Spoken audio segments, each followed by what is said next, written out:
குணமென்னும் குன்றேறி நின்றார் வெகுளி கணமேயும் காத்தல் அரிது. குணம் என்னும் குன்று ஏறி நின்றார் நல்லொழுக்கம் என்ற உயர்ந்த மலையை ஏறி நிற்பவர், அதாவது உயர்ந்த பண்புடையோர்.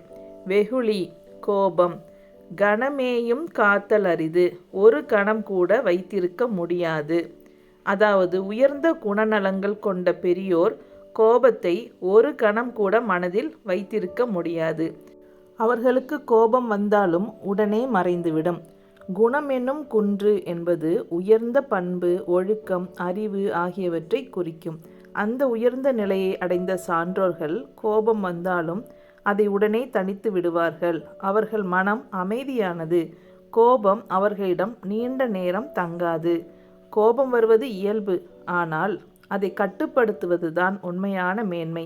அமைதி காக்கும் மனிதன்தான் உண்மையில் வலிமையானவன்.